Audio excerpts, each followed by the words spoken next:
I'm Tara. I'm Ryan. We love Disney movies. So we decided to watch them all, from Snow White to Frozen 2 and beyond. Each episode will watch a different Walt Disney Animated Studios film and tell you all about it. Did we like it? Does it hold up? Who's our favorite hero? Or villain. We'll give you history and fun facts about each movie. And sometimes we'll invite our friends to watch along with us. So put on your tiara or your evil crown and join us on our adventure. This is Tara and Ryan's Princess Diaries. Hey listeners, we are super excited. We've got a very special guest with us today. Yes, we've got, you know what? I didn't ask if you wanted to be referred to as Amanda or Amandar, because I feel like in everything I have, it's Amandar. we can stick to Amandar. Okay, we'll do that.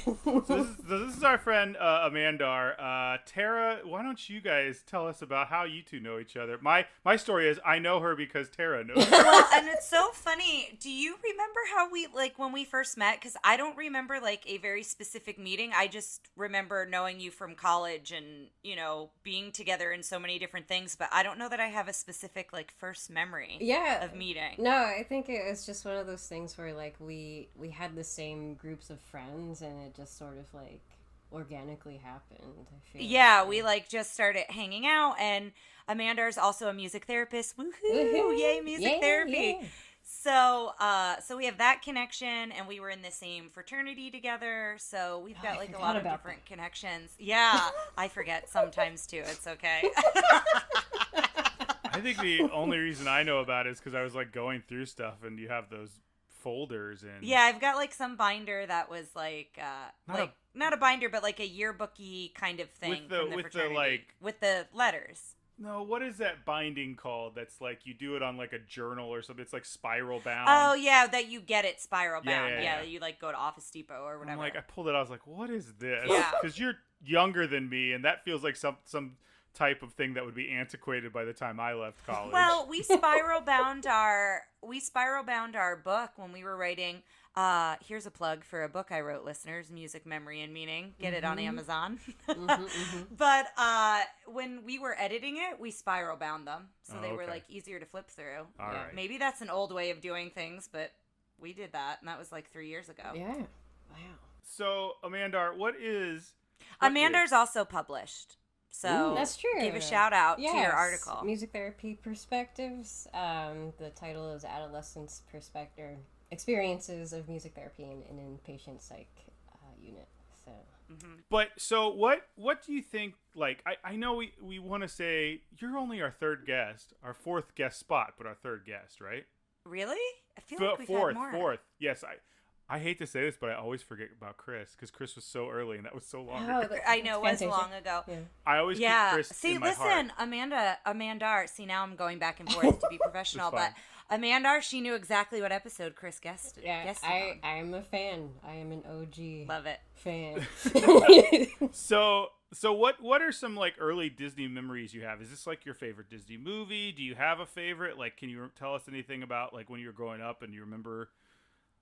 I always hate to say your earliest Disney memory because it's something that's so ingrained with childhood. I don't know that anybody has a Yeah. No. I don't really have a specific memory. I really wanted to do this movie in particular because I knew it was a staple movie growing up, but I honestly don't remember much from it. The only thing that I remember from it is that my dad always quoted the rabbit of "I'm late, I'm late, I'm late." Every time he was late to work, he always used to say that. And that's the only thing that I really remember. But yeah, I grew up with Disney most of my life. I feel like probably Beauty and the Beast was probably one of my top ones growing up. But yeah, I wanted to do this Alice in Wonderland in particular because I've always been into the absurdist, surrealist, I really love Salvador Dali. I feel like this kind of art form I'm really into. And yeah, I really love animated movies in particular. It doesn't. Yeah, I know you're a big studio Is it Ghibli or Ghibli? Is it GIF or GIF? I have no idea. It's a good question. Studio Ghibli. yeah. It's the studio, because that's one reason I know you. Well, I mean, one of the things we did together when we used to live all in the same neck of the woods was we. I think it was for your birthday. It was for your birthday. Yes. We saw the flying one. It was the Wind Also Rises. Yes. Yeah. And it's interesting. I don't know if we'll keep this part in. I've been thinking about, once we get done with the Walt Disney animated ones, that's one of our choices could be, especially since they're all on HBO Max now, is going through and doing those. But we've got quite a while. We've got a year before you start thinking of that. We've got a bit of time. So, but Tara, also, I'm also curious too.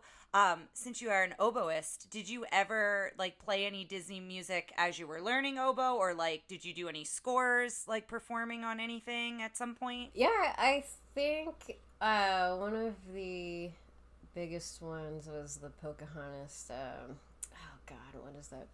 That main song. The Colors of the Wind. Yes, yeah. Yeah. That was a big one for band. And I was like, is that a big oboe feature? No. I don't remember.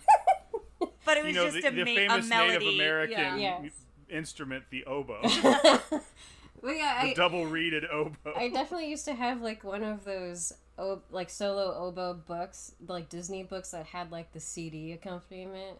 Yes, love it. Yeah. I thought you might, so I figured I'd ask. Oh yeah. Yes, it's one of my favorites. Did you happen to listen to our Make Mine Music and the Peter and the Wolf? Yeah. Was the oboe on there? No, it was bassoon. Bassoon's the one I like. Ryan has found out he really loves a bassoon. Ever since awesome. Fantasia, I feel like. Yes. You've now noticed it. I like this. There's that's another bassoon. That's another bassoon. The bassoon is pretty great. So, let's, if we haven't said it, you can probably guess we're doing Alice in Wonderland today. So, Tara, do you want to hit us up with a synopsis? Sure. Give it a second, because she was enjoying her time with Amanda. I was. I have it here.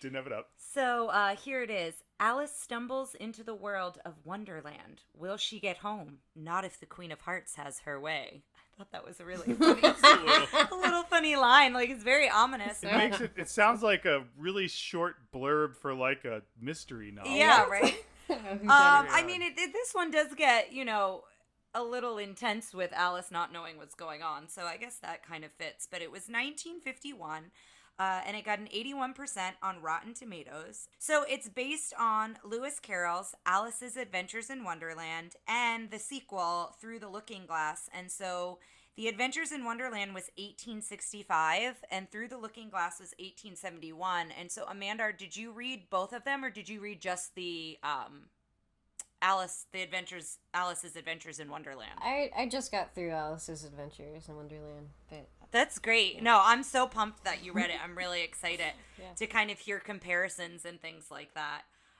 What had you read it before, or was this your first time going through it? Yeah, I have read it before, but it's been a really long time, and I think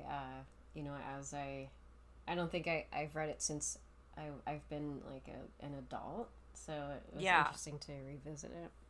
And what did you think? Did you have any specific feelings, or what did you think about it when you reread it? Definitely a little mostly good. I have 4 points. I wrote them down.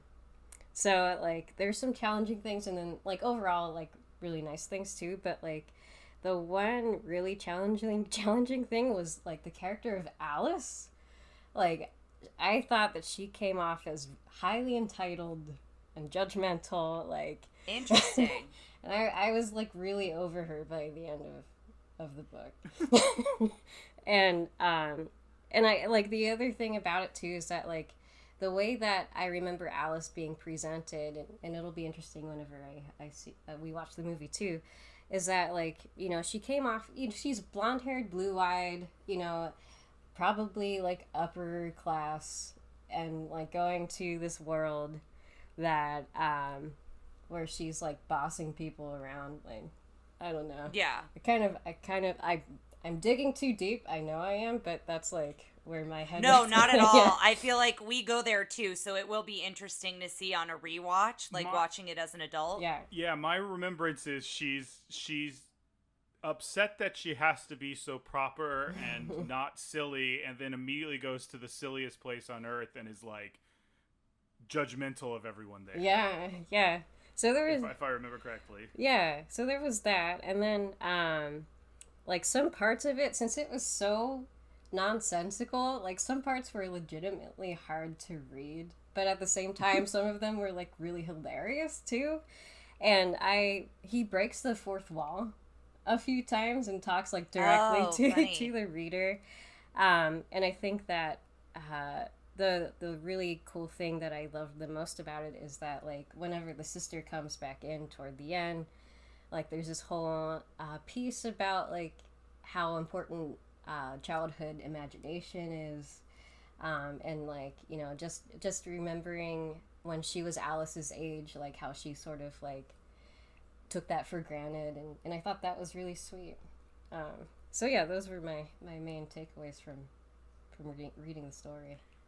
Yeah, I love that. I'm really looking forward to, like, seeing if they hold true in the movie as well, or, like, what Disney did as the differences.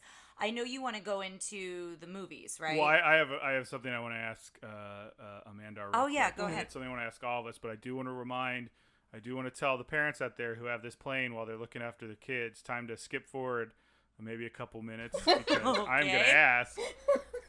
Do we think he was on drugs when he wrote this? Oh, definitely, yes. Okay. Yeah. So there's a lot of, like, different history with that. But yes. So to mention, first I want to mention that supposedly it was a box office failure, but it's funny what a failure means, but also we had just done Cinderella, so Cinderella will have come out once we get to this. Cinderella was widely, like, so much money. Basically everything that Disney became, building Disneyland, all these different things came from the money they made off Cinderella. And Cinderella was 4th at the box office that year. I just looked. Alice in Wonderland's not even in the top 10. Yeah, Alice in Wonderland was a box office failure, but here's the actual numbers. The budget was $3 million. It made $5.6 million. So it still made more than the budget was, but Cinderella was like 200 and something. Cinderella was wild. The numbers on that. Maybe since then, Cinderella's probably made $200 million. I think at the time it made about 10.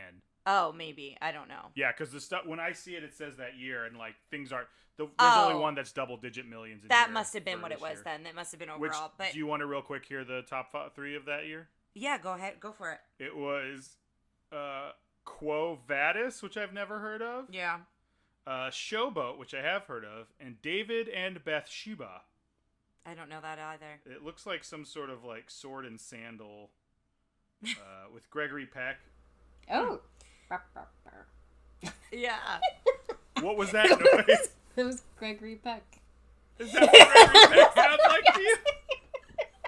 Is that what you hear? Is that what you hear when you're listening to what's it called? To Kill a Mockingbird? It's like, this man is innocent. This man is innocent. I love it. It was nominated for one Academy Award, and it was for Best Music, Scoring of a Musical Picture, but the winner was American in Paris. So that's actually what won. And I wanted to mention something else about the music, but then this is where I have to scan my notes, but I know I've got it here. Well, did you have something on the drug influence? Because I do have that. Do you want to go to that first? Yes, because all these parents are waiting to hop. Oh, I forgot. Yes, I forgot. You told me to if you skip hop ahead. forward this much, we haven't talked about it again. Hop forward a little more. I forgot. So all I have is that it became a cult film in the 60s, and it followed the counterculture movement as well as drug culture, and it specifically references Jefferson Airplane's The White Rabbit in 1967. And now, of course, for me, when I hear The White Rabbit, I actually no longer think of Alice in Wonderland. I think of The Sopranos because of that episode where it plays at the end. That's interesting because I went to go see a Blue Man Group show, and I always think of Blue Man Group because they played it there. Huh. Do you have an association with the White Rabbit song when you hear it? Actually, whenever I like the white, like even the rabbit hole like thing, I always think The Matrix. Like that's where my mind goes. Oh, yeah, I like that. Yeah. It always has to do, I think, with an altered state of being. Yeah. Well, and that's what they say too about, like, this is the books were one of the best examples of the literary nonsense genre. So that idea of, like, just being, like, completely otherworldly, I guess. Well, and that was interesting because I found the same. It was the same genre of the same, I think, company that did the or a series of making of documentaries for this one. And this was the first one where I felt like everyone wasn't like, this is the best Disney film ever made. They were all like, oh, this was a lot of fun. Like, the one guy who was always like, he's always like, Dumbo was the best piece of art. Pinocchio was so beautiful. Cinderella, this one, he goes, yeah, those ones were really good. This one was a lot of fun.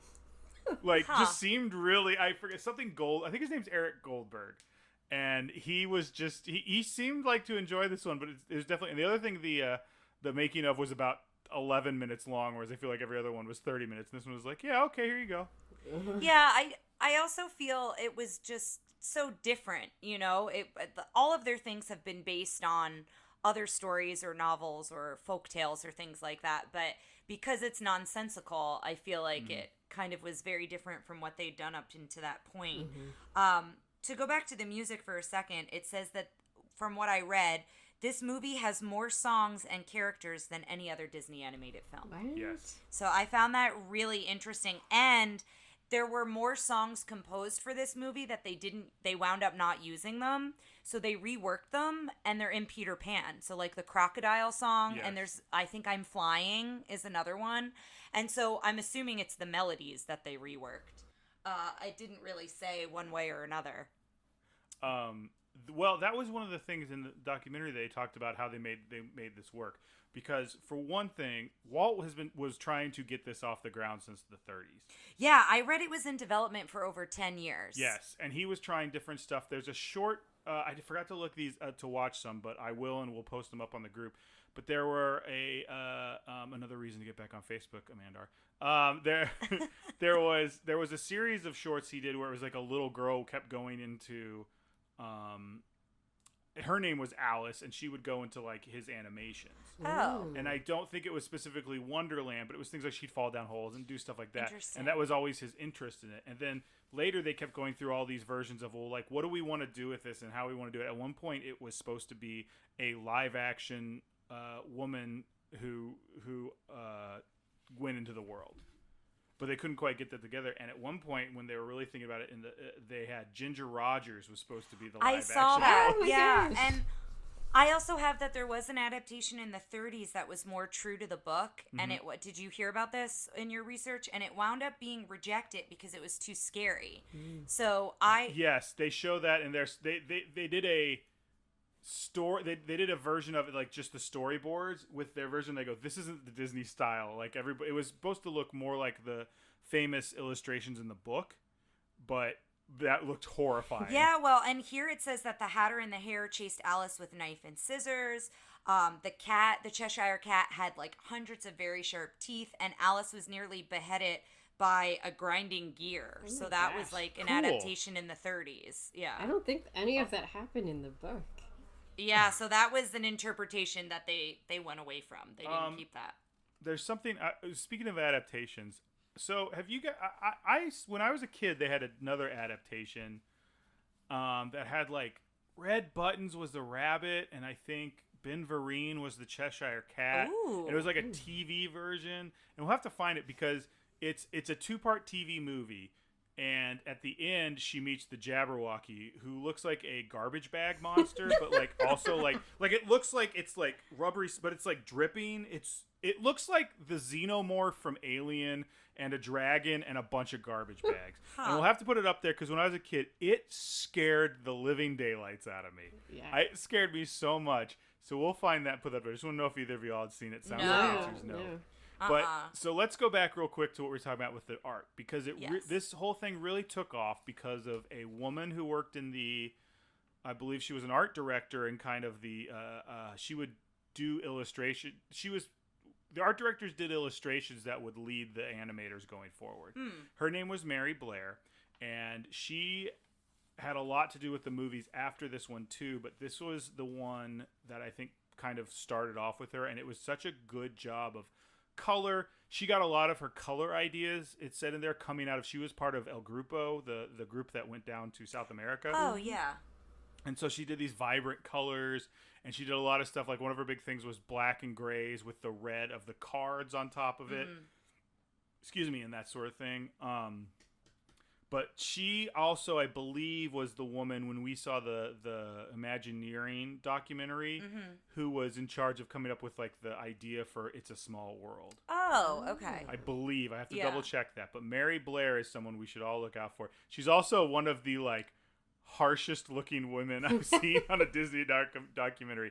Extremely talented, but just looks like she's like going to put me in detention. Like just very much. Well, it was hard for women back then. Yeah, very much so. Yeah, I feel like just celebrating the fact that she was so prominent in the world of animation and everything. Yeah. And talking about the animation, we also talked a little bit with Cinderella about the live models. They did a lot of live models of stuff before they were animating and while they were animating. So we have a couple things about that. The one I wanted to mention is the voice of Alice. She was also the live action model, and her name, I have it here. Also the voice of Wendy in Peter Pan. Yes, Catherine Beaumont, Beaumont, Beaumont. Sure. Catherine Beaumont, I think. She also was the live model as well as the voice. And when Alice is in the rabbit's house and she grows and she gets really big, they built a scale model of Rabbit's house so she could sit inside of it. And then they realized they had to rebuild it as a frame house so they could see how she moved inside the house. So I thought that was really cool. And it was kind of fun to imagine like an actual like person inside of a house, like a house built like that. I thought that was kind of neat. Another live action thing that was shot in live action was when they brought in Ed Wynn. And I forgot the man who did the March Hare, but they brought him in too. But the Ed Wynn story's a little cooler. Yeah. Because they bring him in, and there's film footage of this. And it's funny because I saw it in like a 1950s making of where it was, which is funny because making ofs nows are like very like, we want to really get it. Back then it was obviously very staged because they kept cutting to these staged pictures of the animators drawing and Ed Wynn. Smiling And up like, at Ed oh, Wynn. that Ed Wynn. Yeah. Like they just like I think what's his name? Was it Walt Kimball? I think so. Who had Ward Kimball. Ward Kimball. Who I think he had a pipe in his mouth. It was so ridiculous. Yeah. But anyway, he's sitting there doing his whole like butter, 2 spoons. Mustard. Let's be yes, silly. But he's doing the whole thing. And apparently they were just letting him go. Like he ad-libbed that whole thing. Yes, he ad-libbed that whole line. And he did it, and they went, okay, it wasn't in there. And you tell the story about what Walt said to them. Oh my gosh, so apparently they're doing all this for the live action and for the animators, and Walt said something like, that's really funny. You guys need to put that in there. Like, that should be in there. And they were like, well, we can't. Because, like, there's all this background noise, and, like, they're not recording it for sound to be put into the film. And Walt goes, well, that's your problem. And, like, we've read this with other movies that it's like when Walt wanted something done, he didn't really care. Walt gets what Walt wants. Yeah, he was basically just like, you go figure it out, but this is what I want. And so, they figured it out, and Ryan's got the story behind that a apparently little bit. What they did is they brought him back in to redo the lines, and they kept trying, and they couldn't get the same energy. And finally they just went, well, I guess we'll just clean it up as best we can. And so they had sound technicians come in to try to edit it a little bit. And what you hear in the movie is what is from that live action take. So yeah, I want to get to us to watch the movie, but I had a couple interesting facts about the woman who played Alice, and so I just wanted to talk about that. She also narrates the ride in Disneyland, which I believe is a dark ride, isn't it? Yes. In Disneyland. So her voice is the narration of the dark ride in Disneyland, which I thought was really cool. And she is currently alive at 82 years old. She's the only living character still around from Alice in Wonderland. And I looked it up because my facts were from 2016, and she is still alive and well. She's 82 years old this year. So I found that really exciting. Couple voices to listen to. See if you recognize the Cheshire Cat. And see if you recognize the Red Queen. Yes, we have mentioned the Red Queen in several things, but yeah, she is very famous here. The other thing that I wanted to mention that we're always on the lookout for, there's 2 things here. This was the first Disney animated feature where the voice talent is credited on screen with the characters they play. So they list, I believe, we'll watch for it, but I believe they list their names with the name of their character. And apparently that doesn't happen again till Jungle Book in 1967. So I'm not sure as to why. I don't know what the decision was for that, but I found it interesting that it's not consistent. Mm-hmm. And then the other thing, we started this with Cinderella, is a hidden Mickey, which I will just say, listeners, the hidden Mickey in Cinderella was a little bit of a stretch, but we'll try to post the photo once it comes out. But the hidden, and maybe we're looking at the wrong one. Maybe, yeah, we'll have to look it up. But the hidden Mickey for Alice in Wonderland that I found is it's when she grows and gets stuck in Rabbit's house. The dodo bird has a flame as he's lighting his pipe, and supposedly in the flames, there's a Mickey in the flames. The dodo bird? Yeah, the dodo bird comes in. I don't even remember this character. So yeah, as he lights his pipe, supposedly in those flames, we're going to have to look for a hidden Mickey. So that's what I had there, too. Spoiler alert, I don't think we're going to find one. I know, yeah. The one in Cinderella, we, paused it, rewound it, still didn't see it. Looked right at it and went, okay, I guess? I guess that's it. So I'm hoping it's a little clearer, but I don't know. Amanda, you got anything extra for this? Have you guys seen the Tim Burton one? Okay, so anyway, we're going to go. I have seen the Tim Burton one, and I had something interesting to say about that, just with the Walrus and Walrus and the Carpenter. Mm-hmm. So the Walrus and the Carpenter, the dates on the calendar are the same as it would be in March 2010, and that's when Disney released the Tim Burton version. Ryan's rolling his eyes, but I thought it was cool. But yeah, I remember seeing the Tim Burton version. What were your thoughts on the Tim Burton version? I don't know. I was pretty lukewarm to it. I didn't really... Yeah, that's how I felt the same way about the Tim Burton one. I remember coming out of it being like, okay, well, that was... I'll tell you what, I love the Danny Elfman theme, the Alice.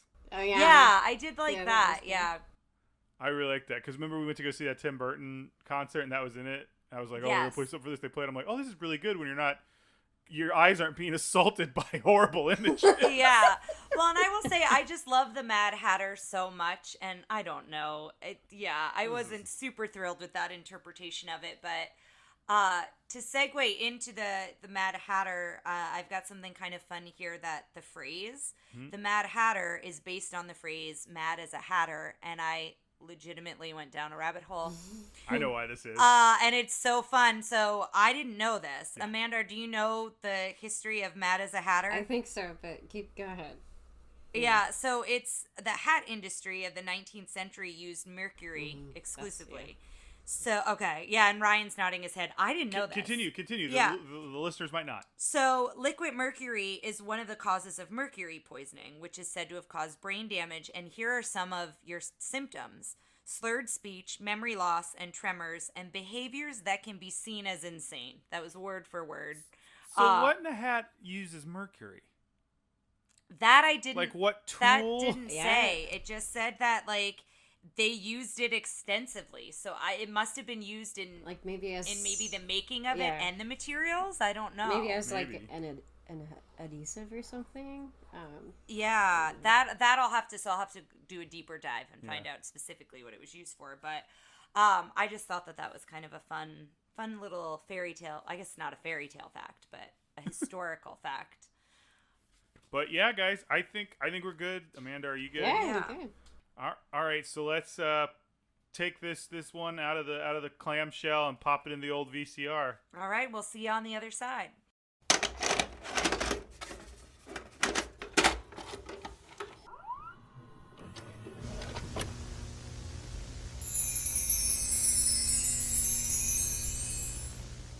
Well, we are back. That was a trip. It was a journey. Yes.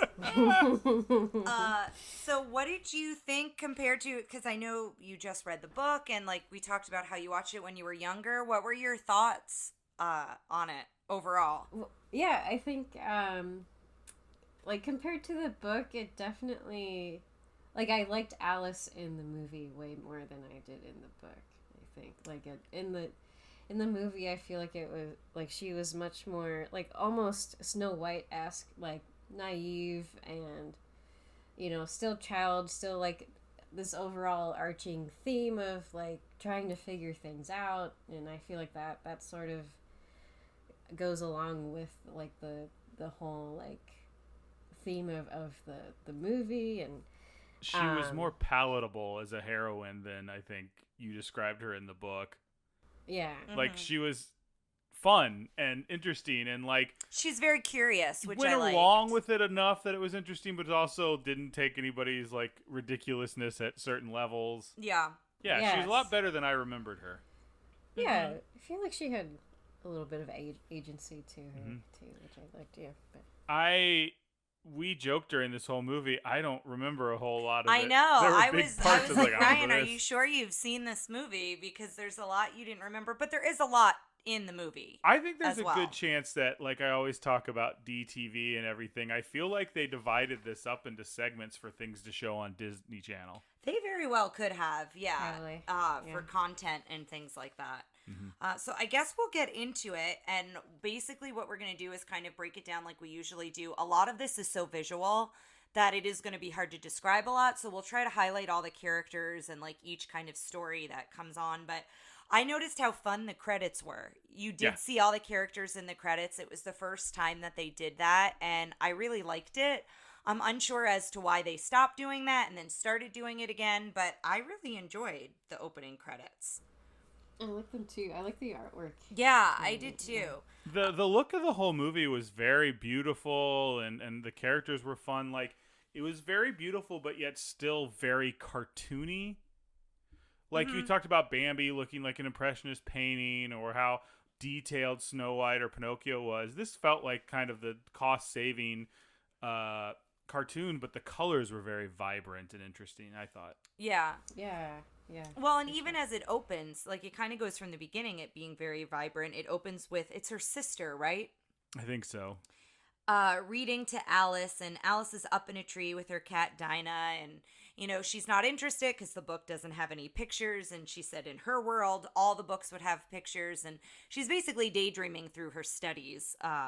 And she goes into a field of daisies with Dinah and sings In a World of My Own, which that's when Ryan realized he's never seen the opening of the movie. I don't think so. Because you didn't remember that song, and that one I remember pretty well. I don't know about you, Amanda.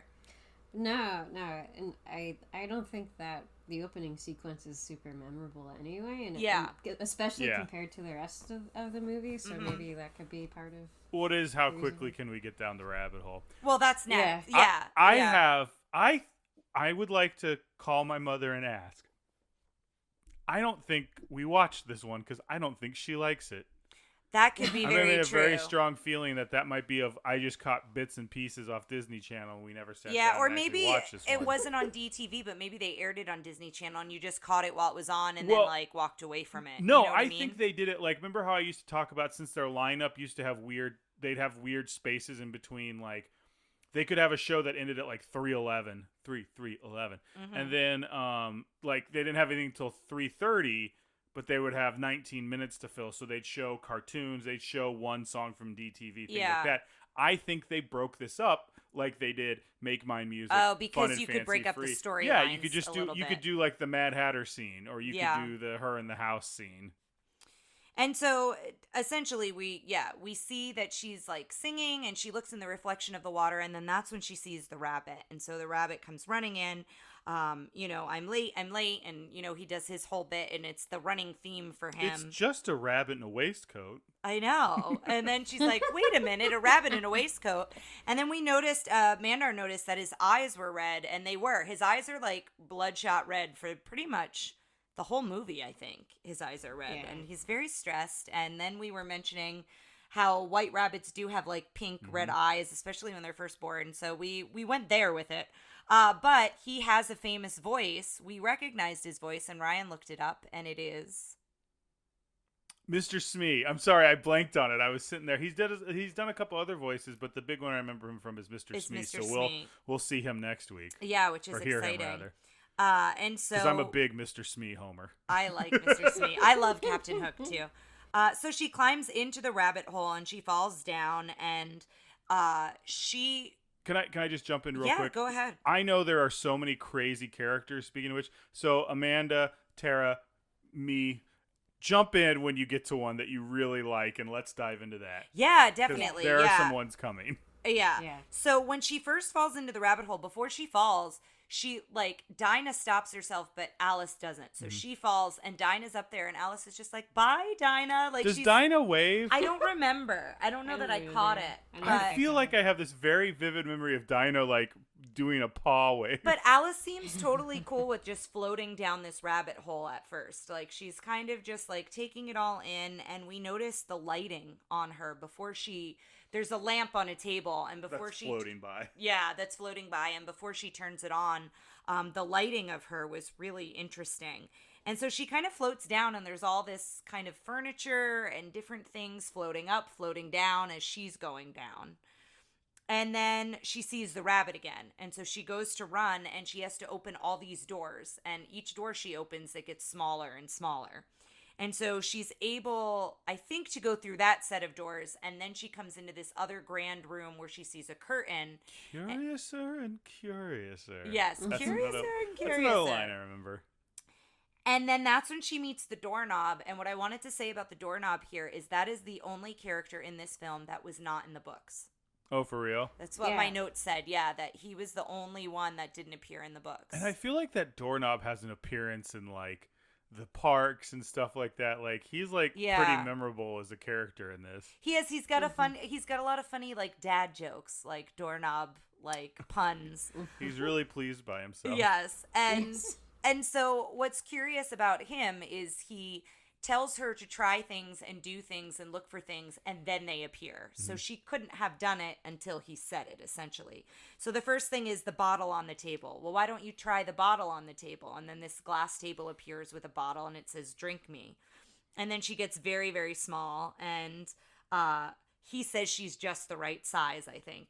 And then he says, well, you brought the key with you, right? And she's like, what key? And then she looks up and a key appears on the table. So now she's trying to get the key, and then a box appears, and he's like, well, why don't you look what's in the box? And then she eats what's in the box, and then she gets very big. And then this part I remember pretty vividly is her crying these giant tears and it flooding the whole room because she's crying so much. And she's crying, and she winds up getting small again, and then goes into the bottle, and the bottle is floating in the water, and that's where we hear the doorknob garble, which it seems like a character in every Disney movie. Alice does it a little bit too. She does, yeah. And I think the Mad Hatter, one of them do it at the tea party too. Like, I think the Mad Hatter with Bubbles. I need to look up how they're doing this because I feel like it's something they're doing in post. Yeah, and it seems like you know what we're talking about. I don't know if we've released a video where we talk about it, but it feels like in every movie they did it in like Pinocchio where it's like or something, and like where they do the like underwater Snow White voice in the when they're washing. Yeah, somebody gargles and sings through it, and so we noticed it in Cinderella too. So it seems to happen in each movie, which is interesting. So she goes through the keyhole, and then that's when she sees the Dodo in the water, and then they're dancing. Wait. Yes. Let's talk about the Dodo's preferred method of travel. Go right ahead. It is a toucan upside down, so it's floating on its head and beak, and he's like sitting on its feet. And then there's a parrot that's like pushing him along, or a seagull, or something. And he's like carefree, doesn't have a care in the world. He looks like he could, if he wasn't a dodo, be easily an Ichabod and Mr. Crane. He's got like a colonial, like pigtail, and he's got a pipe. Talking about, we always point out smoking and tobacco and things like this, and it's kind of throughout. There's a couple different characters that have cigars or pipes. Yes.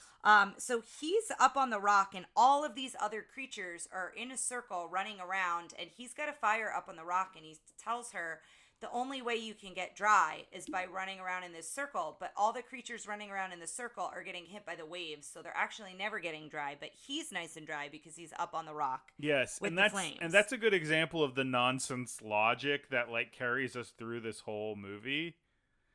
Like, it's because he goes, nonsense, I'm dry. Like it's like I'm dry. Like, why bad are you logic. Not dry? Yes. The Dodo's my favorite. One of my favorite. The Dodo's great. He is really great. And the fact that he like reappears, because I guess all the characters.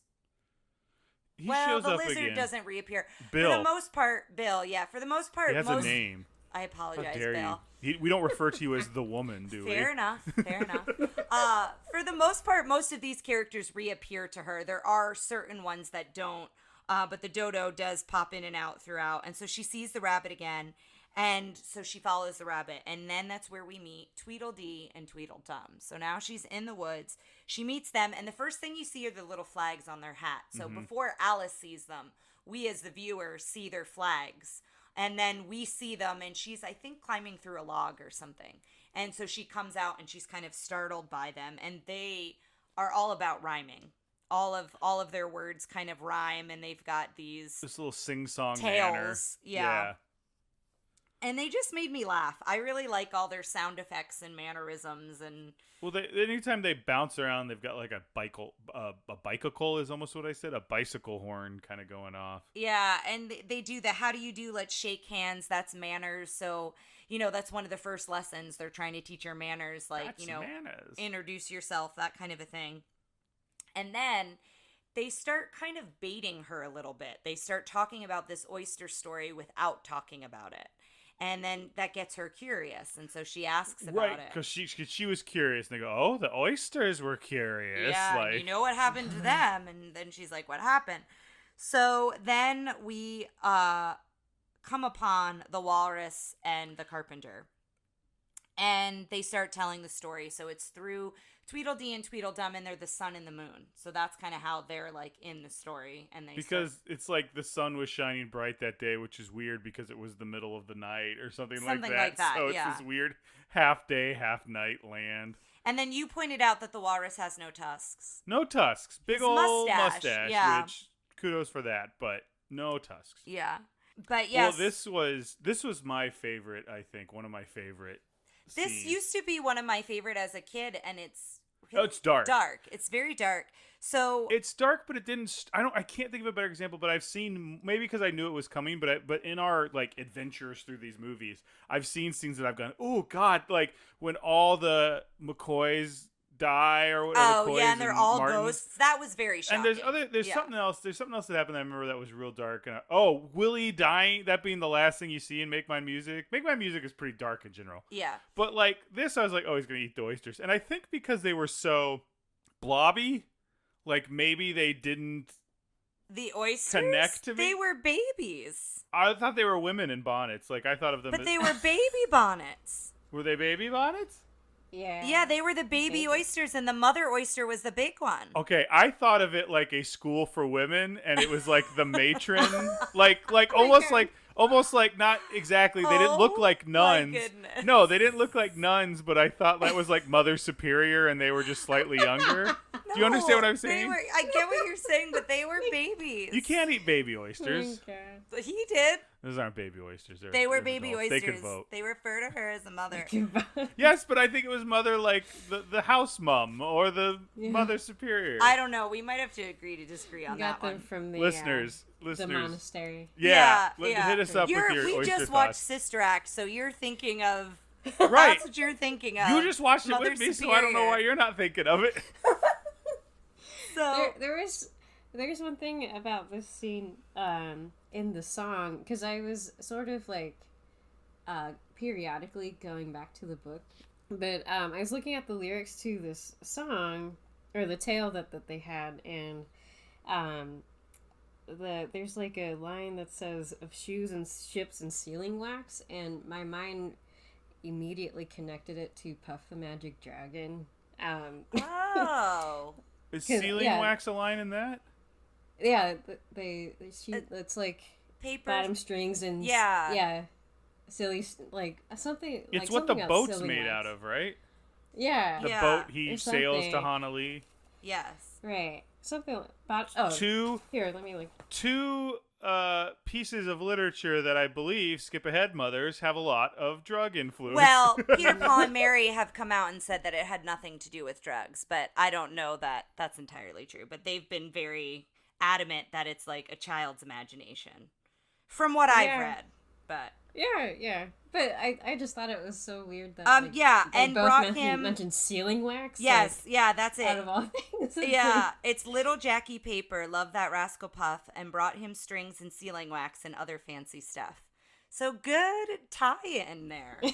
Yeah, I have a client who was really into that song, so that's the only reason why. Yeah, it popped up in your mind. Yeah. For the record, guys, I don't know if anybody else is dumb like me, but it's not sealing wax. That wax goes on the ceiling. It's sealing wax like that it seals something. Things. Yep, I'm the only ding dong. Yep. Okay, let's go ahead. That's okay. Anyway, yeah. I feel like it's usually I was me. like, what do you need wax for your ceiling? It's usually me who doesn't get it. So It's okay. So basically what happens is the walrus and the carpenter come walking through, and he knocks the carpenter onto this rock, which puts his head in the water. And that's how they come upon the oysters. It's really the carpenter who sees them first, not the walrus. So he lets the walrus know about it, and then the walrus is very, like, silver-tongued, very smooth, and goes into the water. Oh, like a gentleman hobo, like a con he's artist. got gloves on his hands. Yeah, very honest John. Apologies to our hobo listeners. Very honest John. Yeah, Good very pull. honest John. So he goes in and he says, I want to invite the oysters for a talk. And the mother oyster looks at the calendar. And now, listeners, I read this as a note, but Ryan just knew this knowledge, and I was very impressed. Because apparently she looked at the calendar, it said March, and the R was like glowing and kind of on and off red. And tell the listeners what that means. You're not supposed to eat oysters in months with R's in them. Yes. I don't know why. So, because I don't know. Like I can tell you why. Okay. But I was just impressed that you knew that that was a thing, because I didn't. It sounds like something my mom said to me. Probably. It's the old adage that you only eat oysters in a month. You only eat them in a month with an R. So, you eat them in a month with So she an R, saw yes. that it was March. Yes. That makes more sense. You only eat them in a month with an R. So those without, May, June, July, and August, are summer months in England where oysters wouldn't keep due to the heat because it's before refrigeration. Yeah. So because it was a month with an R, she knew. She's a mother and is very wise and knew. But she seemed so much older. Look at her again. She's And the an old babies. matronly. Just saying. All right. So We anyway. both seem to know a lot about oysters. They're Okay. aphrodisiacs, you know. Oh my God. I don't eat oysters, so I wouldn't know.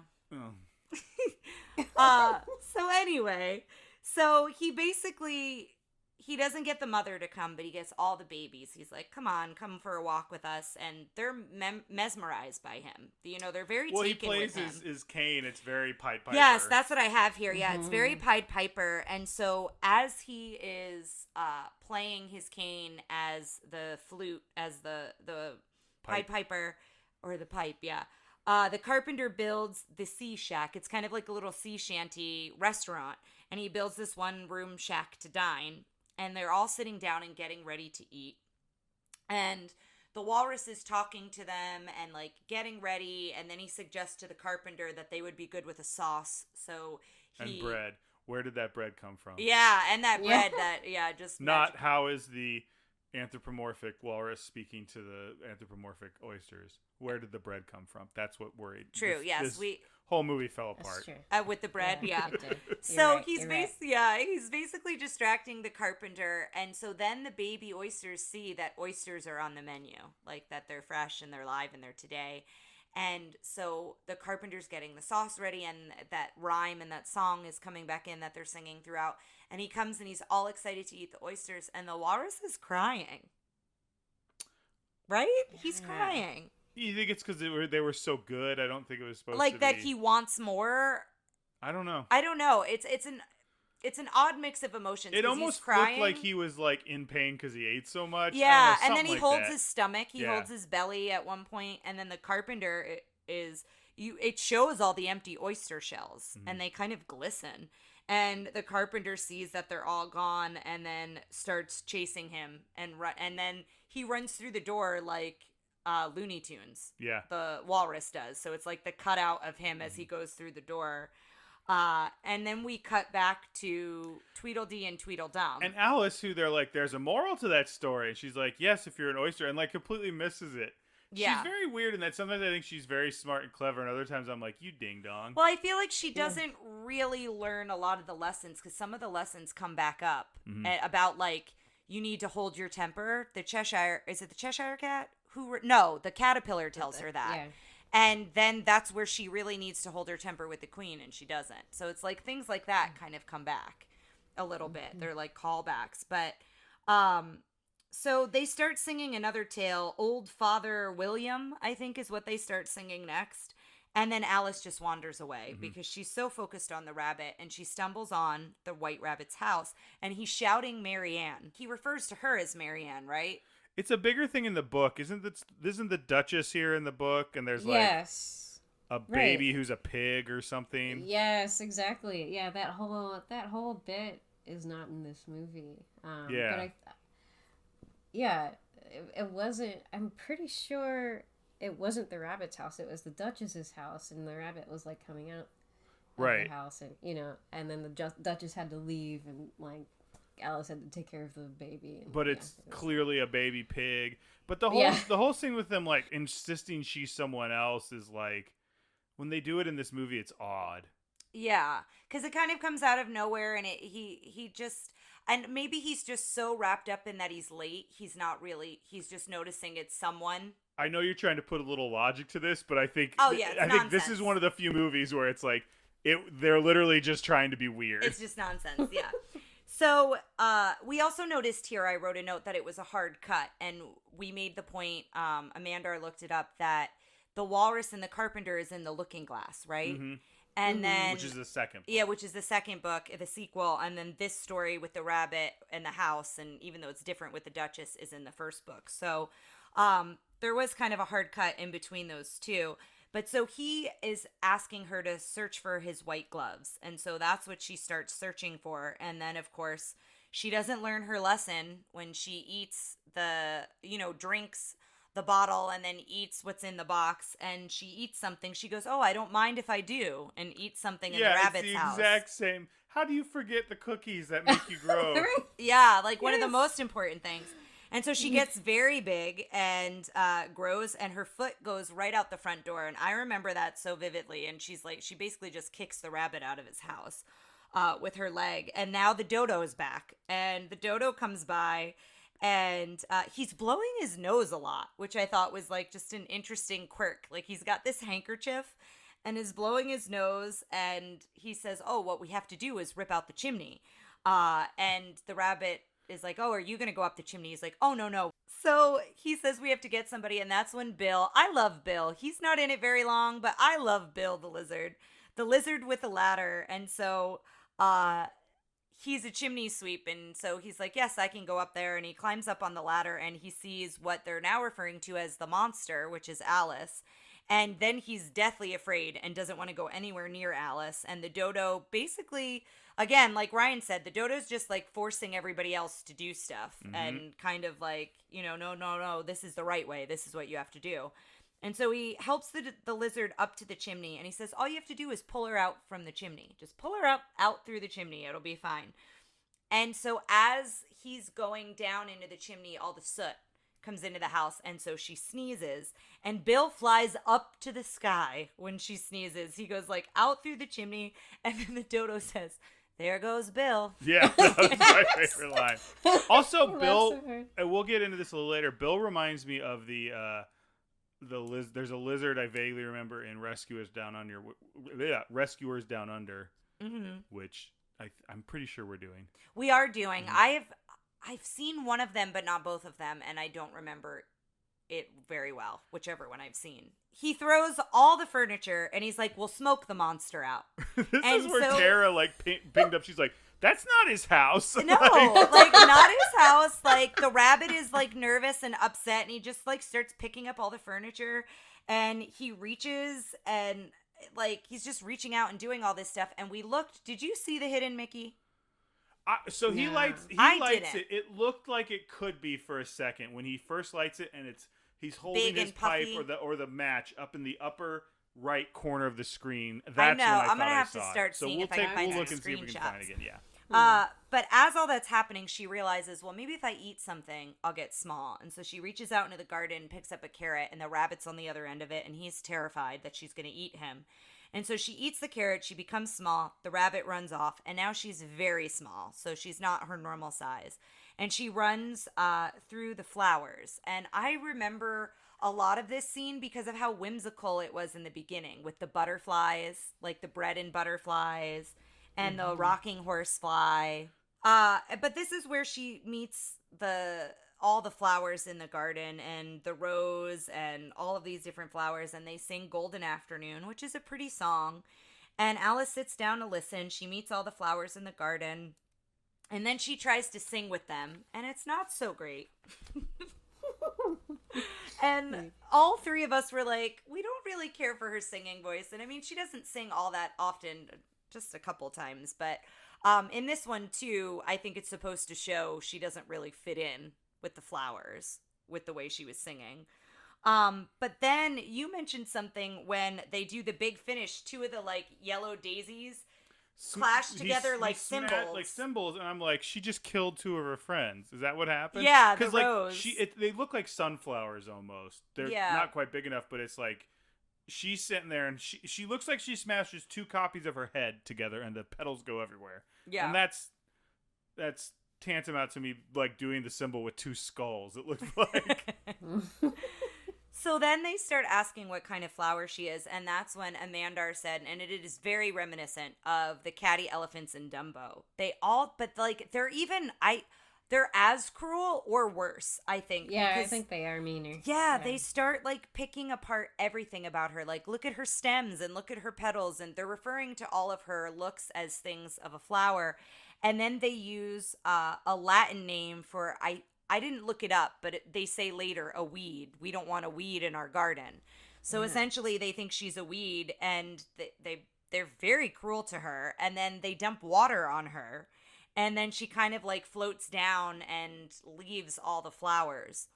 And then she starts seeing the AEIOU in the clouds, the clouds of smoke.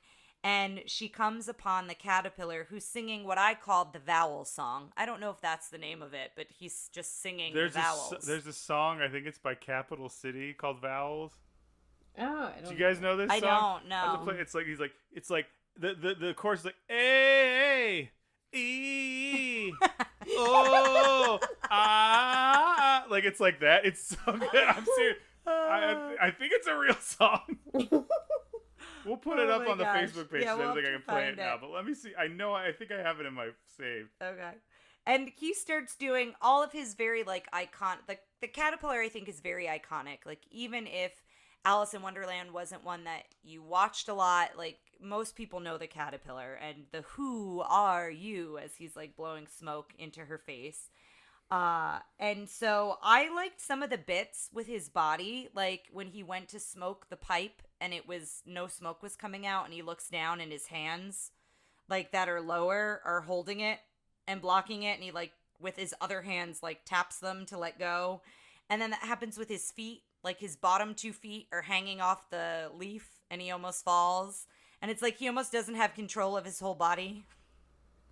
Which is kind of interesting. I think all the physical humor in this is real solid. Like, it's kind of and I think it's what holds it together, because I think if they just did, like, weird, nonsensical stuff, and I think when they've done live action versions of this, that's what it's missing. Yeah. And so this whole kind of sequence goes back and forth with him and her, and she stomps away, and he says, I have something to tell you. You need to come back. And so she comes back, and that's when he gives her the advice, keep your temper, which she really needs to use later and doesn't.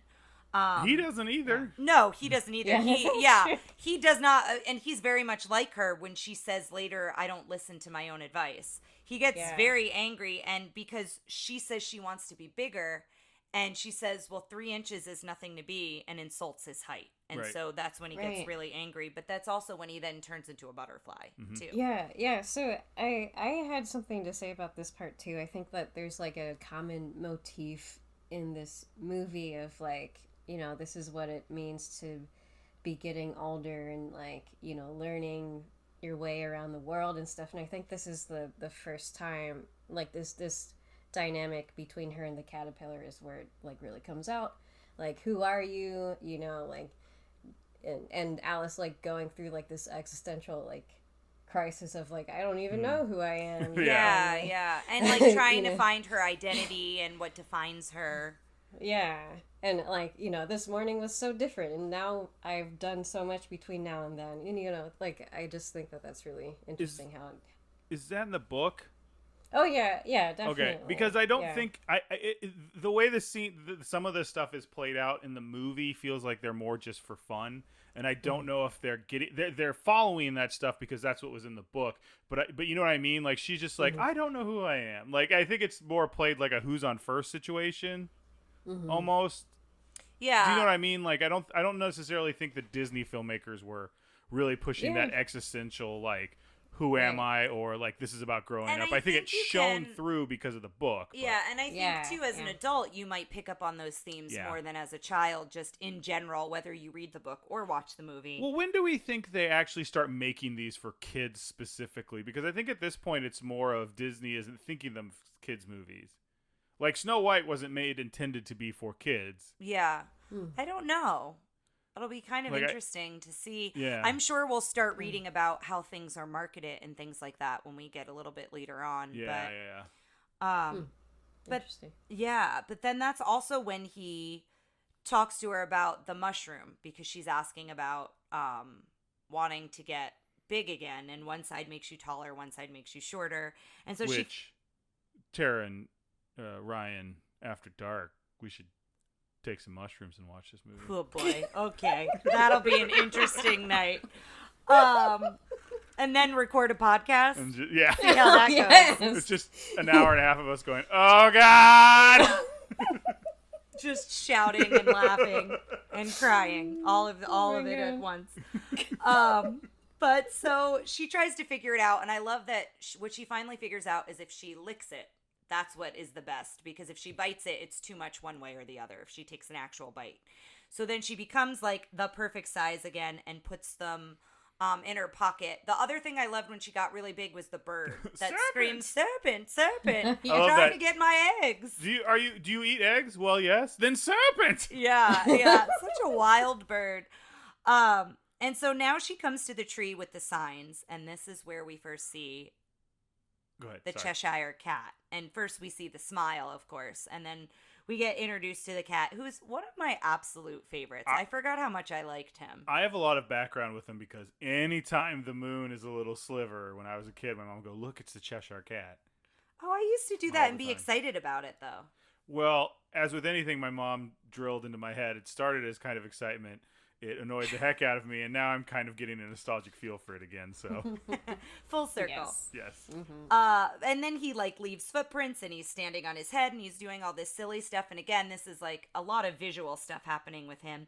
And he basically points her in the direction of the Mad Hatter and the March Hare. Voiced by the way, Stokely Hathaway. Yes, who is Winnie the Pooh. Winnie the Pooh. So one of our famous voices here, who's in the stork from Dumbo. Yes, I think that's his name. Hold on, it's something Hathaway.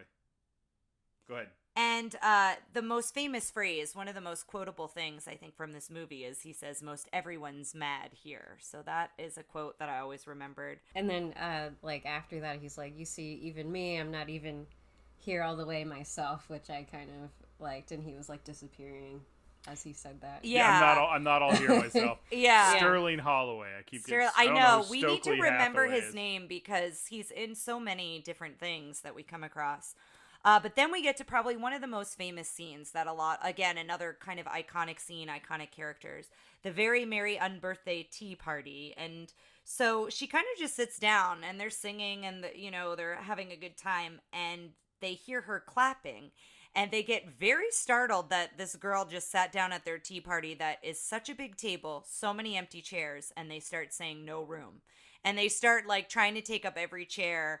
And she says how there's so much room, and they're like, well, it's rude to sit down without being invited. So again, they're trying to teach her manners a little bit, even though they're bonkers. Like, they don't make any sense, but they're trying to teach her manners a little bit.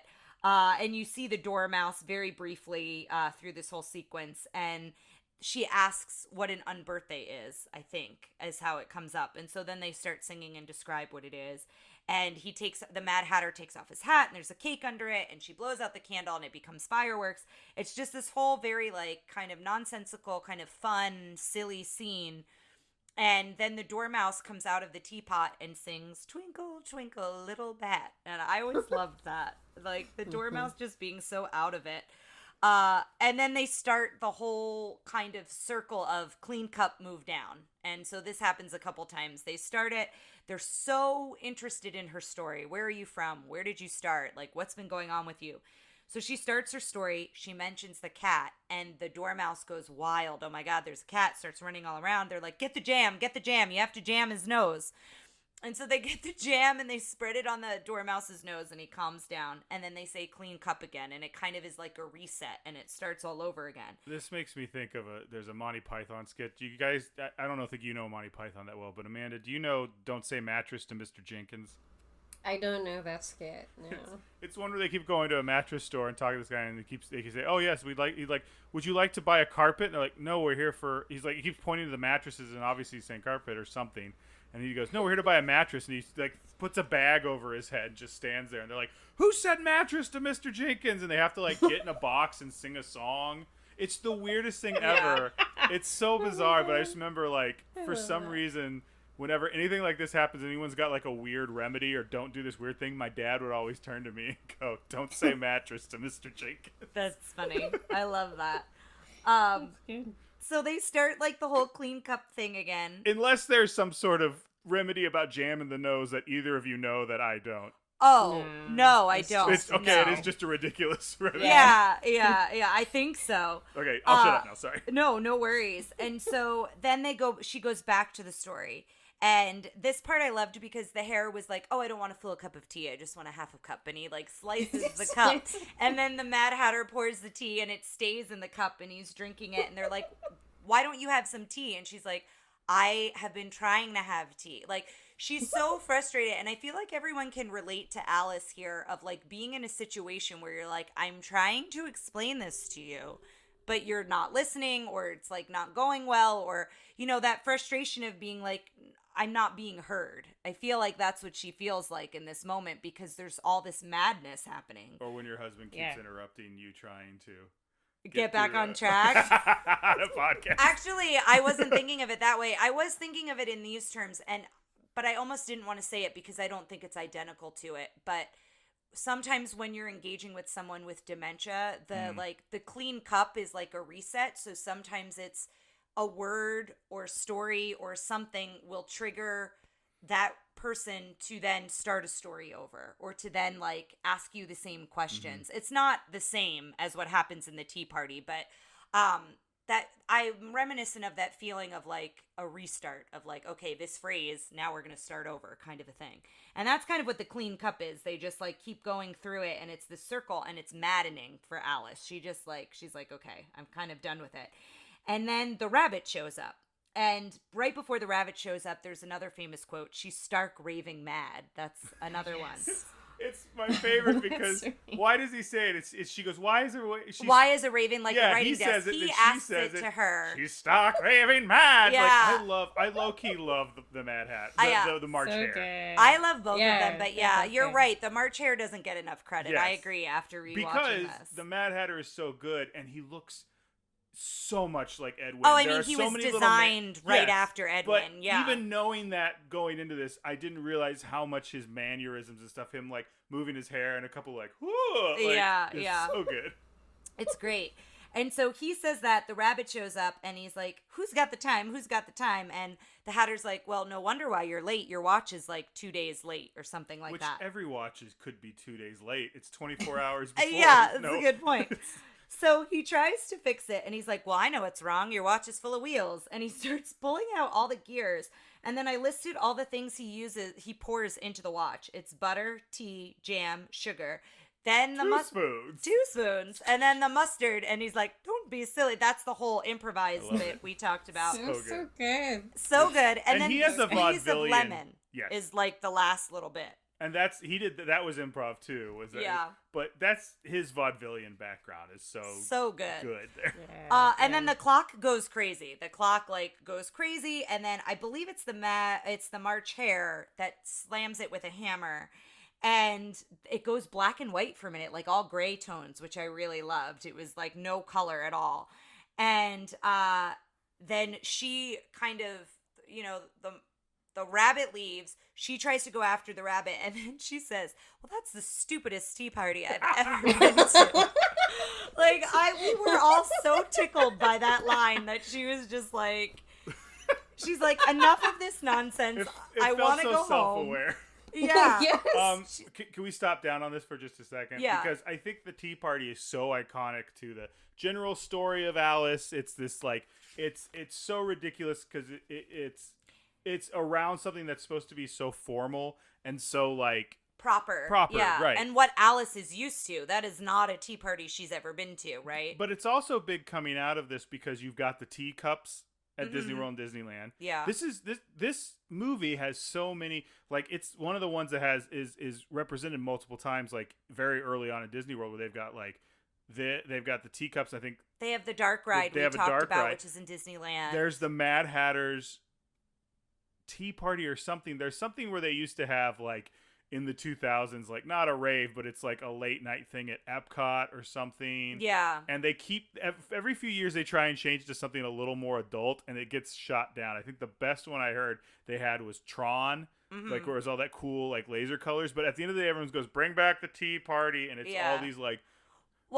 older rave kids in the stupid Mad Hatter hats and stuff. I remember going to Six Flags and buying a Mad Hatter inspired hat, and I loved it. It was so cool, and it like had like metal wire in it where it could like scrunch down and then it would pop up, kind of a thing.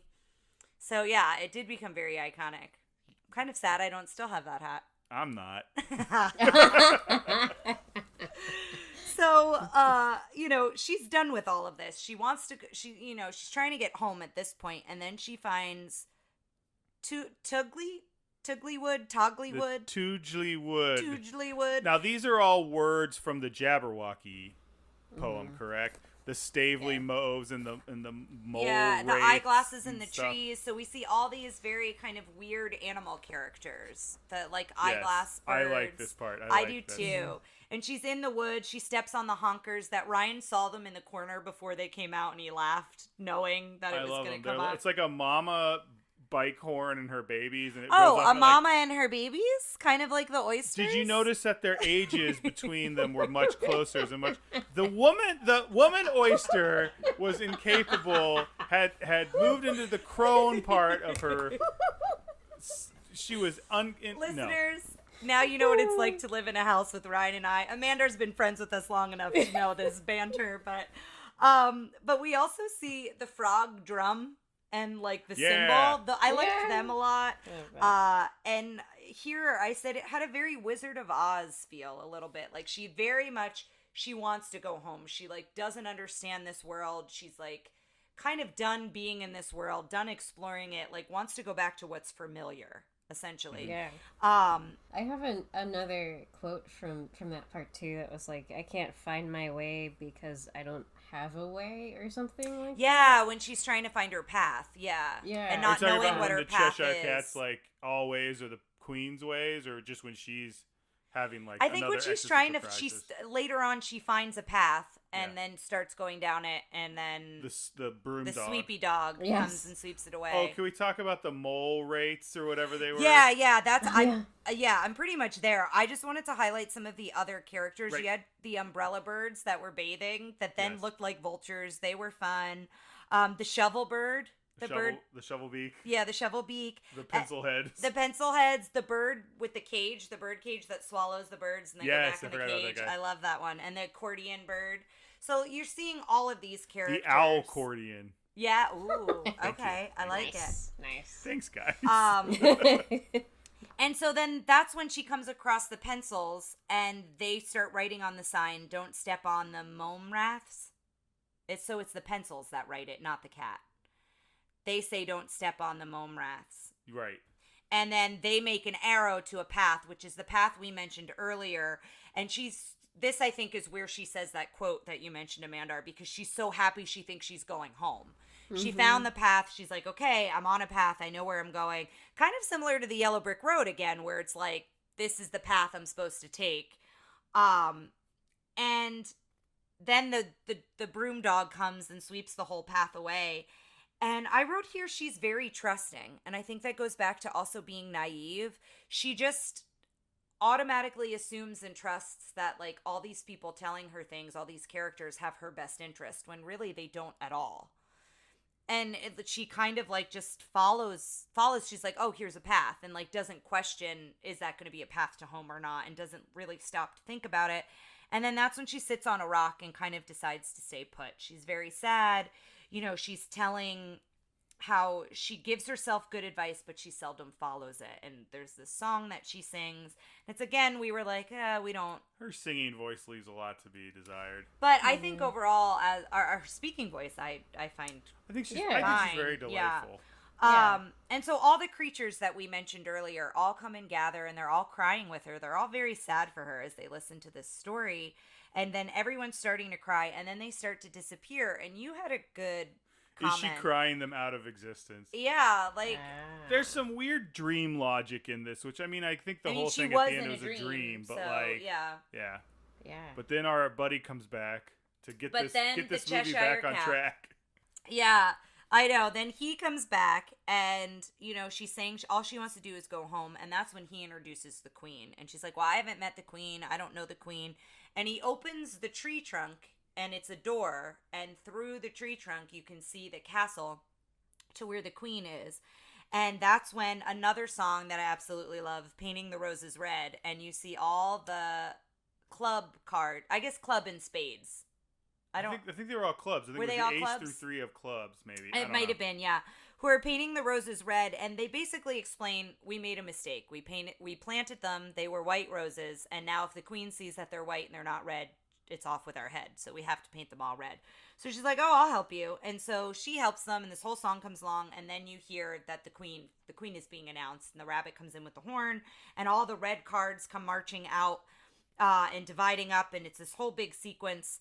And then you meet the Queen of Hearts, and I love the king. I love how little he is. I love everything about I love the queen, but the king is so funny because he's the complete opposite of her. I like the queen, and I kind of wish we'd seen more of her in this movie. Yeah, she's in it.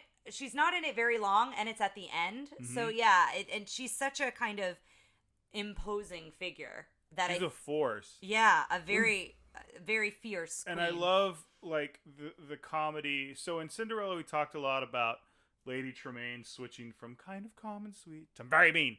Yeah. And she does it too in this, but it's so much even more extreme that it's comical. Like she yells off with her head, and everyone like cheers, and then she's so like, happy. She's got like, like, oh, big thank eyelashes. Yeah, she loves the attention and like everyone praising her, and so she notices one of the roses is like kind of half painted or it's dripping or whatever, and exclaims off with their heads, but then she sees Alice. So now she's distracted by Alice, like, who is this girl? Oh no, they drag off the 3 of them. Oh yes, they do. So I'm dead. so sorry. Yes, they do drag them off. I apologize. Yeah, I'm sorry, cards, the ace of clubs. Yeah. So they drag them off. She sees Alice, and then she's very like a parent, but very critical of like, stand up straight and make sure you curtsy and do all these things if you're going to talk to me. Open your mouth wide, and it's shaped like a heart for a second. Yeah, when she opens her mouth. And then Alice is, trying to talk to her and keeps saying Your Majesty and curtsying. And she's like, the queen then is like, do you play croquet? And then all the cards set up in an area to play croquet. And the flamingos are the croquet, what are they? Mallets? Croquet mallets. And then the hedgehogs are the croquet balls. And I love Alice's flamingo. He is so weird and so silly. And she just can't get him under control. And she's trying to like whisper to him, like, calm down. And so the queen goes, and the queen never actually hits the hedgehog. But they all set it up so, the hedgehog rolls and all the cards move. So it goes through everything for her to do very well. And one card doesn't make it. He's trying to get to the hedgehog, and he doesn't make it, and so it's off with his head. He's dead, too. He's dead, too. So he's gone. So then... The queen is complicit in murder. Yeah. So then the queen sits on the bird's feet. She puts the head of the bird to the ground. The feet are like the seat, and she sits to watch Alice go. And Alice's bird is so silly here. I absolutely love it. The bird takes her as a mallet at one point, and then everybody starts poking fun of Alice and making fun of her, how silly she looks as the croquet mallet. And I love that. I love when she's the mallet. And I love the little, like, come here, like, I'm going to kill you.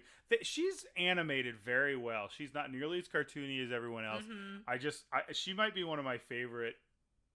No, I know Cinderella's pretty good, too, but she looks really good. I like her. Yeah.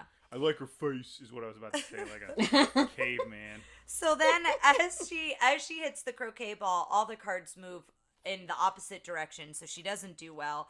And then the cat shows up, of course, to cause havoc, and is sitting kind of like on the back of the queen, and sets Alice up, really, because, sets the queen up, which then sets Alice up, essentially, because he says, oh, it's so fun to watch her get mad. And so he pulls up her dress, or I think the flamingo. When she reaches back with the croquet mallet, he hooks her dress. Yeah, and so when she swings it, she has heart underwear, yeah.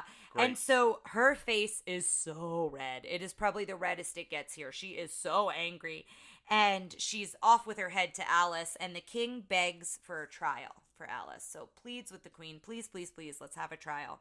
And so that's when I read about this, listeners, and then forgot to mention it, that one of the jurors is Ryan's most favorite and beloved character. Jose Carioca's back. Yay. He's back. And it doesn't seem exactly like him. It's definitely someone who's meant to make you think of him, but his head feathers are a little messed up. Right. And I think if we all think correctly, Jose Carioca would never be A, seen without his jaunty hat, or B, to be disheveled in any way, shape, or form. Because he's perfect. He might just be overwhelmed and frazzled that he has to make a decision about if this girl's going to lose her head or not. I just pointed out to you that Jose would never be overwhelmed. He's cool as a cucumber. All right. Have you been to Bahia? Apparently not. Apparently I didn't stay long enough. So then they're going to the trial, and the queen says, sentence first, verdict later. And that's another, like, nonsensical thing that Alice is like, no, that doesn't work this way. And the queen kind of shuts her up, and the king asks, oh, please, let's have witnesses first. And so the first witness is the March Hare, so he comes in. And, they're asking him questions. And then the dormouse comes in and does Twinkle, Twinkle, Little Bat again. And then the Mad Hatter. And so the Mad Hatter comes in, and she goes, off with your hat. And he takes off his hat, and there's like stacks of teapots under his hat. And then he breaks into the Unbirthday song, because the king, somebody says it's the queen's unbirthday, essentially. The Mad Hatter points out it was his unbirthday, and then the king's like, my dear, it's your unbirthday yes, too. That's right. Because he loves her so much. He does. He's so devoted to her. And so they sing the Unbirthday song, and then Alice is just like, oh, God, here we go again. Like, here's this song again. And then they wind up giving her a present for her unbirthday, which is this giant, like, purple crown to go, like, on top of her little crown, like a bigger... To magnify her current crown. Yes. And the crown turns into a cat. The purple crown is actually the Cheshire Cat. So it turns into the cat. Alice mentions, there's the cat, Your Majesty. And then she said cat. She didn't learn her lesson. When the dormouse is around, you can't say cat, because then everything goes crazy. And so then the dormouse again, and then we've got to get the jam. And so that kind of whole bit comes back. And then what winds up happening in the chaos is they wind up jamming the queen with jam all over her face and then hammering her head. The king winds up hitting her head with the crown. And so obviously the queen is not too thrilled with what has just happened. And then Alice remembers she has the 2 pieces of mushrooms still in her pocket. And so she eats and becomes very, very big. Well, she eats both of them, which means does she eat both of them? Yes. Same. Yeah. Well, yeah, that's a good point. So she eats them. She gets very big. And then the king reads Rule 42. If you're over a mile tall, you have to leave. You can't be here. And so she starts to shrink, which I'm assuming is because she ate them both at the same time. And well, she starts... Oh, go ahead. I thought it was interesting how, as she was spewing insults toward the queen, that's a good point. Yeah, that's when she started to shrink. That's a really good point. Because, yeah, that's what happens. She's big when she starts to... She calls her fat and pompous, bad-tempered old tyrant. And you're right. By the time she's finished with that phrase, she's now small again. And she's the same size as everyone. And I think it's the Cheshire Cat, or is it the king? Somebody recites exactly what she says, because the queen didn't hear it all. It was the cat. Is it the cat? I think so. And then it's off with her head after that. And so Alice runs away through the maze. So this is the point where Disney, like, is just bad at endings and just wraps things up. I think Cinderella is the best start to finish. Yeah. Well, no. I just think it's the best ending we've had so far. Yeah, but I mean, like, start to finish, you get a lot of, like, story and all of that, but then it kind of wraps up in a more natural, like, it feels like it should go there. Exactly. Yeah. Whereas this one, he just goes, I'm out of here. And then peace she, out. like, Yeah, she runs runs back through the through- maze, and the cards run after her. And then she kind of sees all the characters. She runs backwards through her adventure pretty much. Yeah, she runs around the rock. She sees the dodo again. Then it's the tea party. Then she's swimming in tea. Like, she falls into, like, this teacup. Then it's the caterpillar as the butterfly with the smoke. Then she sees the doorknob again. The door's locked. And he goes, but you've been here all along. And he opens his mouth, and she looks, and she sees she's sleeping. I love when the tree. doorknob opens its mouth, because its mouth is the keyhole. Yes. Like, to offer, like, peeping through the keyhole, but he, like, widens it so she can look easier. Yeah. I always think that's funny. And so then she wakes up, and the sister is reciting the lesson, and Alice starts rambling, and the sister's like, well, it's time for tea. And that's it. And it's slightly longer than the time it took Tara to explain that last scene. Yeah. Like, it's very it's like, quick. Alice in Wonderland. And it just stops. Yeah. All right. So that was it. There was a lot, but it was hard to, like, leave stuff out because those characters were so eccentric. And it's just so almost episodic. Yes. It is. Amanda, I have a question for you. Yeah. Did the caterpillar have a name in the book? I don't think so. Let me check Because here. I remember in the Tim Burton one, his name is Absalom, and that's like the most stupidest like fantasy. Like, It's the stupidest tea party. They wanted it to be like Lord of the Rings or something. She gets like a suit of armor and fights the Jabberwocky. Oh, It's yeah. so I forgot about that. all Like, The more I'm remembering, the more I'm not. weird. Yeah, maybe I didn't like it as much. Yeah, I didn't care for it, but Yeah, no name in the book. As far as you that know, I'm nothing. seeing. Yeah. So let's go through the question, guys. How was the princess? I really liked Alice. Alice might have been like, there were some good bright spots in this, but she was solid all the way through, I thought. Except for her singing voice. Her singing voice left a lot to be desired. But I liked her. Yeah, I agree. I think it's, like, she still has that naivete, but also, like, a lot of the themes of, like, growing up and, like, learning and being, her lived experience is sort of enmeshed in these stories in some way. yeah, and her curiosity, like when you're a kid, like not only your imagination, but your curiosity. And again, like she's, they're trying to teach her lessons in very nonsensical ways, but it's also like she is very curious and she is very open. Like, she kind of goes with the flow for longer than I think I would, like in a nonsensical world like that, and kind of gets caught up in that a little bit. But yeah, I really liked her a lot. All right. How was the prince? And I'm going to declare that the prince was the white rabbit. And I don't really care much for the white rabbit. He was all right.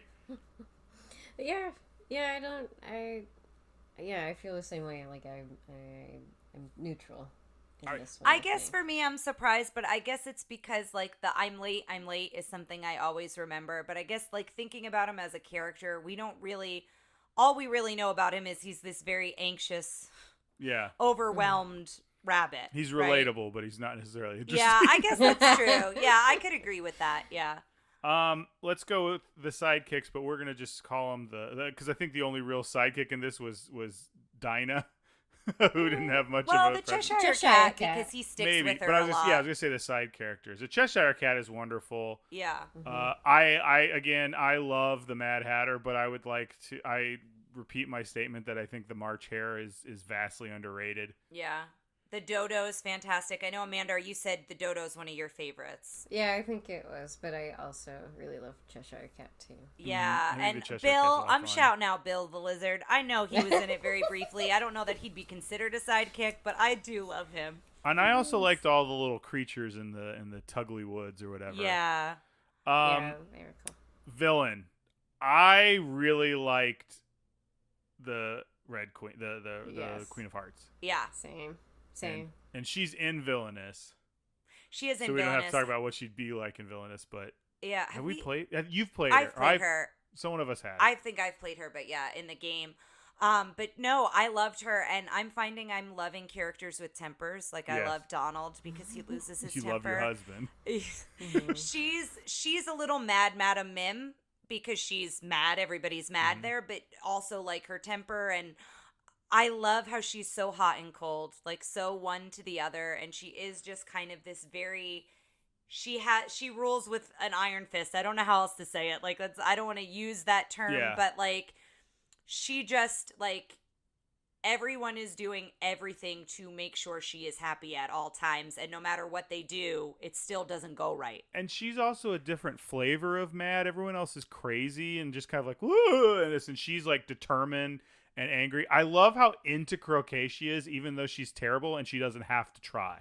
Yeah, like, well, she like does she's terrible. Right, but great. She looks like she's trying her hardest, and that's what I like about it. Amanda, did you chime in? Yeah, I really like, you're right, she is, like, sort of, like, really mean and everything, but then there's also the comedic aspect of her, too, that I really love. Yeah.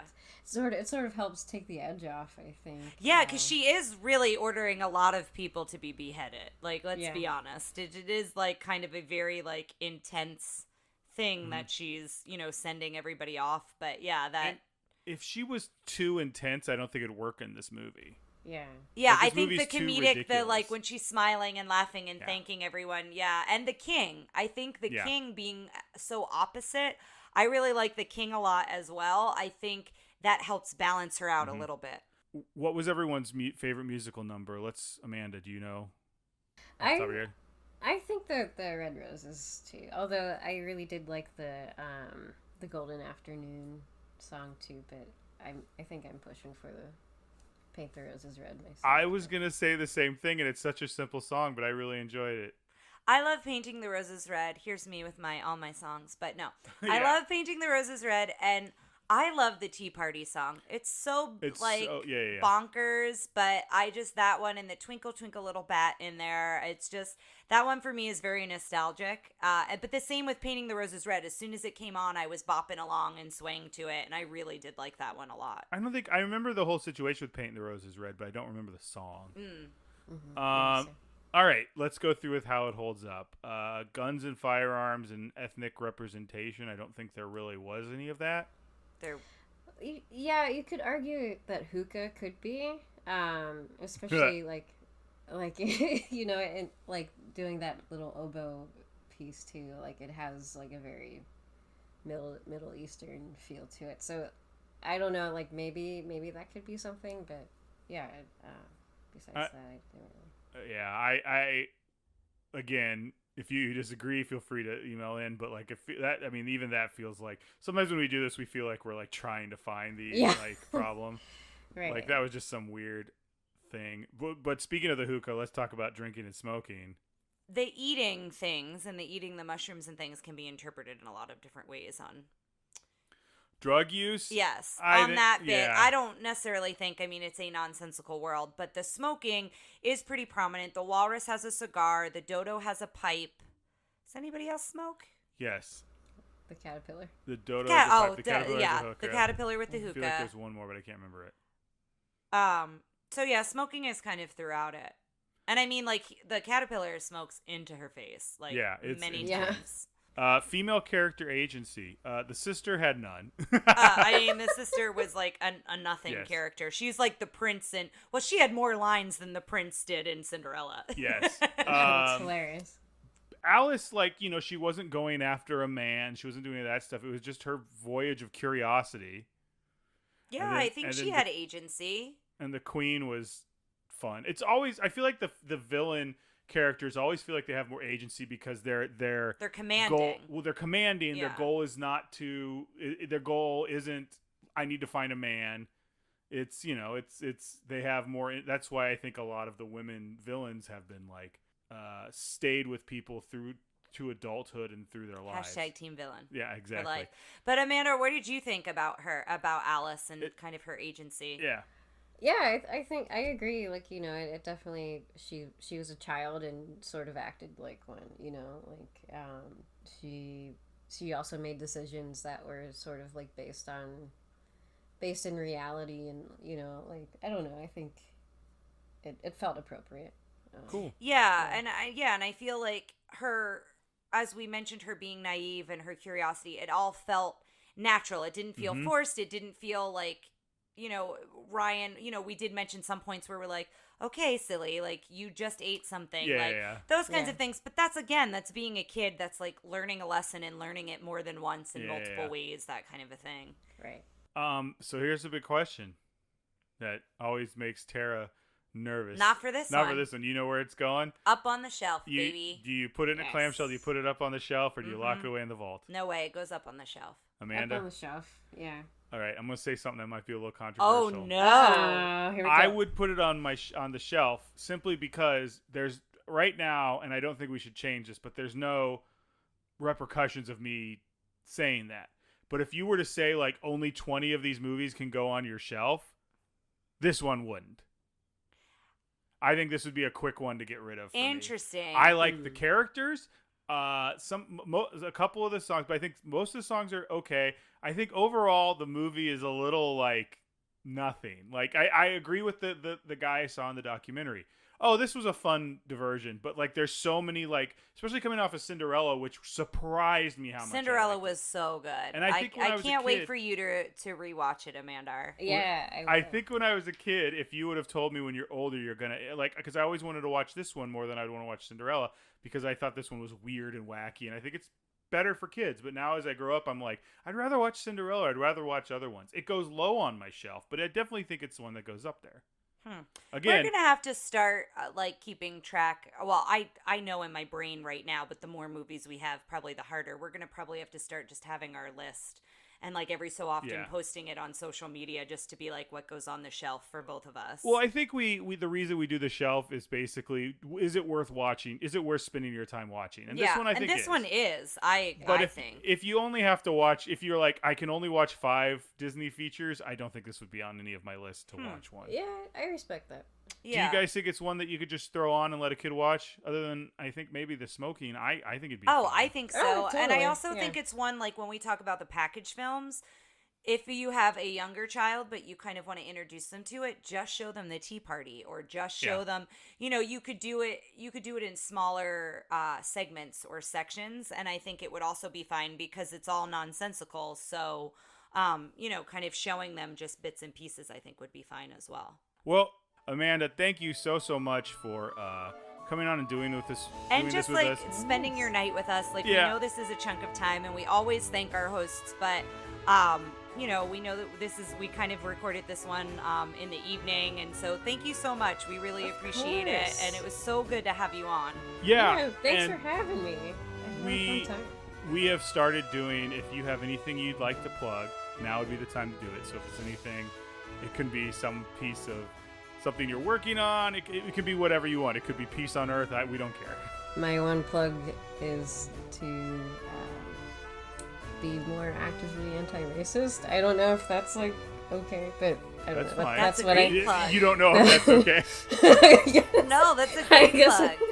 Yeah, that's definitely something that's been on the forefront of my mind, especially as a person of color too, and just wanting everybody to be more involved in learning and unlearning. Absolutely. Yeah, I couldn't agree more. It's a great way to say it too.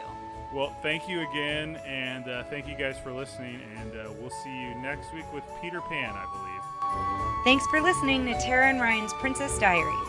If you want to tell us your favorite Disney villain and why it's guest on, send us an email at trprincessdiaries@gmail.com. Or you can send a tweet about how great Maleficent is to @TRPDiaries. Check out our Facebook group by searching for Tara and Ryan's Princess Diaries.